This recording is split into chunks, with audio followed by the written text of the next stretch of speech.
థియేటర్లో కూర్చొని ఆడియన్స్ చేత క్లాప్స్ కొట్టించాలంటే స్టంట్ మాస్టర్ వర్క్ అక్కడ కనిపిస్తుంది. మన అభిమాన హీరోలు చేసే స్టంట్స్ మనం ఎంత ఎంజాయ్ చేస్తామో దాని వెనకమాల ఒక స్టంట్ మాస్టర్ ఉంటాడు, అతని హార్డ్ వర్క్ ఉంటుంది. డాకు మహారాజులో స్టంట్స్ అనేది నెక్స్ట్ లెవెల్లో కనిపిస్తాయన్న హైప్ కనిపిస్తుంది. ఇంతటి హైప్ని క్రియేట్ చేయటం వెనుక బాలకృష్ణ గారి ఇమేజ్తో పాటు వెంకట్ అనే స్టంట్ మాస్టర్ ఉన్నాడు. హాయ్ అండి.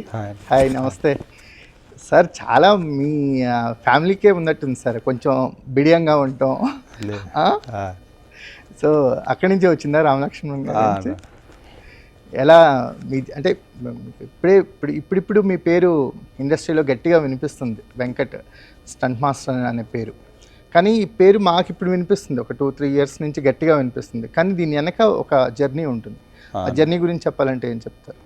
అంటే నేను చదువుకుందంతా చెన్నైలో అన్న 12th వరకు. దాని తర్వాత బాబాయిలతో జర్నీ చేసింది 4.5 years. బాబాయిల దగ్గర అసిస్టెంట్గా చేశా. అంటే అరౌండ్ 2007లో నేను యాక్షన్ ఫైటర్ అయ్యాను.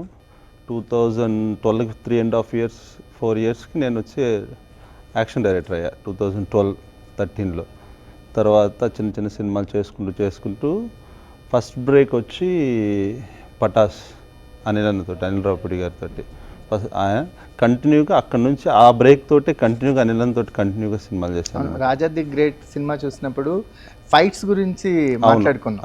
రాజా ది గ్రేట్ చూసినప్పుడు చాలా ఎక్స్ట్రాడినరీగా డిజైన్ చేశారు. ఒక బ్లైండ్ మ్యాన్ ఫైట్ సీక్వెన్సెస్ ఉంటాయి కదా, అంటే చాలా టఫ్.